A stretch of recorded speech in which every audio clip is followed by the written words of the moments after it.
अस्सलाम वालेकुम। आप देख रहे हैं learn on YouTube channel.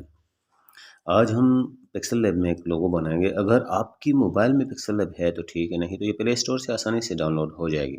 Otherwise इसका लिंक आपको डिस्क्रिप्शन में मिल जाएगा। प्ले स्टोर को डाउनलोड और इंस्टॉल करने के बाद उसको ओपन करेंगे तो कुछ इस तरह का इंटरफेस आपके सामने ज़ाहिर होगा।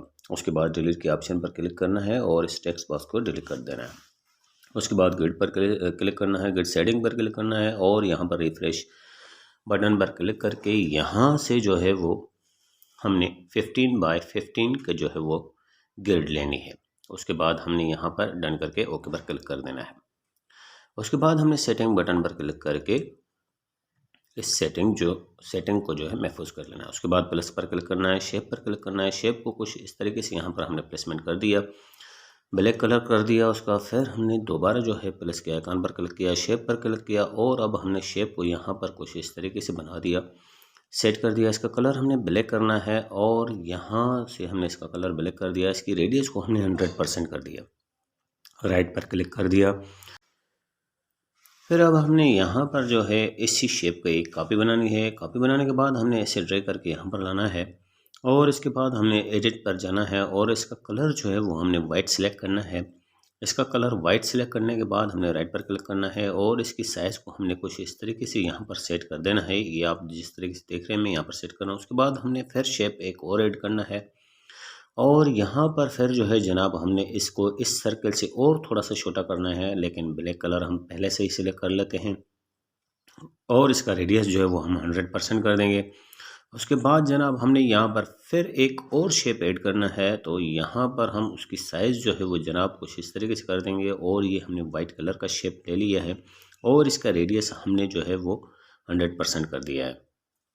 उसके बाद हमने फिर एक और शेप लेना है। यहाँ पर सारा काम शेप्स का ही है, इसलिए हम बार बार शेप ही लेंगे और इसका कलर हम ब्लैक कर देंगे। यहाँ पर कुछ इस तरीके से हमने इसको सेटिंग में रखना है। फिर एक और शेप लेते हैं और उसको जनाब हम यहाँ पर जो है ड्रैग करके लाते हैं और इसे छोटा करके हम कुछ इस तरीके से इस वाइट कलर वाले सर्कल के साथ मिला लेंगे। तो ये आप देख सकते हैं यहाँ पर इस तरीके से इसकी सेटिंग करने के बाद जनाब हमने यहाँ पर जो है वो राइट पर क्लिक करके यहाँ से एग्जिट कर देना है। तो एक और शेप हमने यहाँ पर ले लिया, उसको हमने उसके नीचे वाले कॉलम में रखना है, लेकिन इसका कलर जो है वो हमने बाद में फिर ब्लैक करना है क्योंकि ये हमने ब्लैक कलर के साथ इसको मिलाना है। तो यहाँ पर जनाब हम ये इस तरीके से इसको सेट करेंगे। यहाँ पर सेटिंग में थोड़ा बहुत टाइम लग जाता है, इसलिए मैं आराम से काम कर रहा हूँ। इसका जो है जनाब नीचे आकर हम कलर चेंज करेंगे। यहाँ से हम इसका कलर ब्लैक सेलेक्ट करेंगे और ये आप देख सकते हैं कि एक कॉलम हमने वाइट कलर सर्कल के साथ मिलाया, दूसरा जो है वो हमने शेप ब्लैक कलर के साथ मिलाया। अब हमने एक और शेप ले लिया है और उससे हमने वाइट कलर के साथ मिलाते हुए नीचे लेकर आए हैं और फिर हमने जनाब एक और शेप बनाना है और इसके बाद हमने उस शेप को जो है कुछ इस तरीके से बनाना है और यहाँ पर हमने इसका जो है जनाब इसको इस तरीके से सेंटर वाले सर्कल वाइट सर्कल के साथ मिलाना है और इसकी रेडियस को 100% कर देना है। उसके बाद यहाँ पर कुछ हमने फिर एक और शेप ले लिया और यहाँ से जनाब जो है हम इसको लेकर आते हैं इस तरीके से कुछ। इसको छोटा करने के बाद हमने इसका कलर जो है वो ब्लैक करना है। ये हमने ब्लैक वाले सर्कल के साथ मिलाना है। तो ये AZD जो है वो हमारा शेप बनेगा अंदर से, आप देख लीजिएगा। तो हमने ये एक और शेप बना दिया, इसको हमने फिर वाइट कलर के साथ जो है वो मिला दिया। फिर एक और शेप हमने ऐड किया यहाँ पर। एक और शेप को ऐड करने के बाद जनाब हमने उससे जो है यहाँ पर एक कॉलम जितना बनाया और इसे छोटा करके जो है वो हम यहाँ पर ब्लैक कलर यानी कि दोनों साइड से जो है वो हमने ब्लैक कलर के साथ मिलाना है और यहाँ पर जो है हमने इसका कलर भी ब्लैक कर देना है। ये AZD बन चुका है, आप देख सकते हैं। तो इसके बाद एक यानी कि अंदर से छोटी डी, फिर उसके बाद ब्लैक कलर की बड़ी डी है। उसके बाद हमने एक और शेप ले लिया और इसको छोटा करके हमने लेफ़्ट साइड वाली ब्लैक कलर वाले कॉलम के साथ इसको मिलाना है और यहाँ पर हमने इसका कलर भी ब्लैक कर देना है। उसके बाद हमने एक और शेप ऐड करना है। यहाँ पर सारा काम शेप से है तो हमें बार बार शेप ही ऐड करना पड़ेगा। तो यहाँ पर हमने इसको छोटा करके 3 बाय 3 कॉलम का इसको बना दिया और इसका रेडियस जो है वो हमने 100% कर देना है और फिर यहाँ पर हम इसका जो है राइट पर क्लिक करके यहाँ से एग्जिट करेंगे और मूव वाली पोजीशन पर आएंगे। इसका पिक्सल जो है जंपिंग पिक्सल उसको कम करके इसको थोड़ा सा लेफ्ट साइड पर मूव करेंगे। तो ये आप देख सकते हैं ये अंदाजे से है, तो इस हिसाब से आपने कर लेना है। उसके बाद हमने एक और शेप को ऐड करना है, जो हमारा जो है शेप वो इस तरीके से होगा, यानी और इसका कलर जो है वो हम ब्लैक करेंगे और इसका रेडियस 100% कर देंगे। उसके बाद जनाब हमने फिर यहाँ पर जो है एक और शेप को ऐड करना है, तो शेप पर क्लिक करते हैं और यहाँ से हमने शेप को सिलेक्ट कर दिया और इसे ड्रैग करके हमने छोटा सा करके ब्लैक कलर वाले के साथ मिला लेना है और इसका कलर भी ब्लैक ही कर लेना है। एक और शेप ऐड कर दिया, इसका कलर जो है जनाब हमने वाइट ही रहने देना है। उसके बाद जो है जनाब हमने इसका रेडियस जो है वो 100% कर देना है और यहाँ से जनाब हमने राइट पर क्लिक करके एग्जिट करना है। फिर हमने यहाँ पर एक और शेप जो है ऐड करना है और यहाँ पर हम इसे अब एक कॉलम और बनाएंगे, लेकिन वो ब्लैक कलर का होगा। तो इसको हम जो है इस तरीके से ड्रैग करके छोटा कर लेंगे। इस तरीके से एक कॉलम का जो हमने बना लिया, इसका कलर हमने ब्लैक कर दिया। अब यहाँ पर हमने एक और शेप लेना है, एक और शेप लेकर हमने उसको यहाँ पर 1/3 कॉलम का बनाना है और इसका कलर हमने ब्लैक कर देना है और ये नीचे से हमने इसका एक सिरा बंद कर देना है।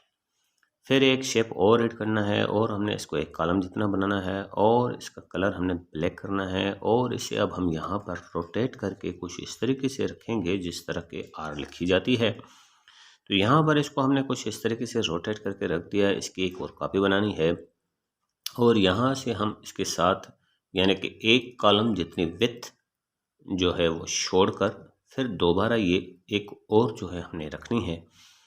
तो यहाँ पर ये कुछ इसको इस तरीके से प्लेसमेंट करना है कि ये जो है दरमियान में एक कॉलम जितना फासला रखे। ये देखें मैंने यहाँ पर सेट करके रख दिया। एक और शेप अब हम यहाँ पर ऐड करेंगे और इसे जो है हम छोटा करके यहाँ पर इस तरीके से सेट करके रखेंगे और इसका कलर जो है वो हम ब्लैक कर लेंगे और राइट पर क्लिक करके एग्जिट करेंगे। ये अब हमारा कुछ शेप इस तरीके से बन चुका है। एक शेप हमने और ऐड करना है, इसको ड्रैग करके हमने बड़ा करना है और नीचे से ये फालतू एरिया जो है वो हमने काट देना है। तो ये तमाम एलिमेंट्स को अब हमने मर्ज करना है। लेयर पर क्लिक कर दिया और जितने भी हमने शेप बनाए हैं तमाम के तमाम को हमने सिलेक्ट करना है और फिर अब हमने यहाँ पर इनको जो है वो आपस में मर्ज करना है। तो तमाम एलिमेंट्स को सिलेक्ट कर लेते हैं, यानी कि चेक मार्क करना है। इन तमाम एलिमेंट्स को चेक मार्क करना है सही तरीके से, कोई भी छूटना नहीं चाहिए। अगर कोई भी एक एलिमेंट आपका रह गया तो आपका लोगो सही नहीं बन पाएगा। तो मर्ज के बटन पर हमने क्लिक किया, ओके पर क्लिक किया और यहाँ से इसी सेक्शन में आपको नीचे एरेज कलर का ऑप्शन मिलेगा, इसको इनेबल करेंगे और इसका टॉलरेंस बढ़ाकर 70 कर देंगे ताकि कमी बेशी जो भी थी वो ख़त्म हो जाएगी। तो उसके बाद यहाँ पर हमने इसको जो है वो एम्बोस देना है। एम्बोस देने से ये थोड़ी सी तस्वीर फट जाती है, इसके लिए आपने परेशान नहीं होना है। इसको थोड़ा सा ड्रैग करके बड़ा करेंगे या आप छोटा करेंगे तो ये सही आकार में आ जाएगा, इसके लिए आपने परेशान नहीं होना है। उसके बाद हमने यहाँ पर राइट पर क्लिक करना है, लेकिन एम्बोस देने से पहले आपने एक शेप जो है इसमें मर्ज और कर लेना है, यानी कि वैसे ही कोई फालतू से शेप बनाकर आपने इसके साथ मर्ज करके फिर बाद में आपने जो यहाँ पर अब इसको हमने टेक्सचर चढ़ाना है। तो ये टेक्सचर मैं इस पर चढ़ा चुका हूँ। टेक्सचर चढ़ाने से पहले एक फालतू सा कोई भी शेप आपने इसके साथ मर्ज कर लेना है। मैं आपको आगे चल के वो बता दूंगा कि आपने किस तरीके से मर्ज करना है। तो हम दोबारा एम्बोस में आए और इसकी लाइटिंग को जो है वो हमने लाइटिंग एंगल को जो है वो हमने सेट कर दिया है। ओके पर क्लिक कर दिया। बैकग्राउंड पर आते हैं। बैकग्राउंड पर आने के बाद जनाब हम यहाँ से कलर पर आते हैं। कलर पर आते हैं और यहाँ से हम जनाब सेलेक्ट करेंगे कोई सा भी बैकग्राउंड के लिए कलर। तो मैंने यहाँ पर ब्लू कलर सेलेक्ट कर दिया है, आप कोई सा भी सिलेक्ट कर सकते हैं। उसके बाद हमने प्लस के आइकॉन पर क्लिक किया। शेप को ऐड करना है क्योंकि हो सकता है कि ये एम्बोस देने की वजह से हमारी सेव इमेज करने से फट जाए। तो इससे पहले जो है वो हमने यहाँ पर एक शेप इसके साथ मर्ज करना है। शेप हमने ऐड कर दिया, लेकिन अब हमने इस शेप को जो है टू बैक करना है। तो यहाँ से हम सेंटर वाले ऑप्शन में आए और यहाँ से टू बैक कर दिया। ये बैक हो चुका, दोबारा मर्ज कर दिया और इन दोनों एलिमेंट्स को आपस में मर्ज कर दिया। और अब हम सेव करने से पहले इसकी साइज़ को रीसाइज छोटा बड़ा करके देख सकते हैं आप।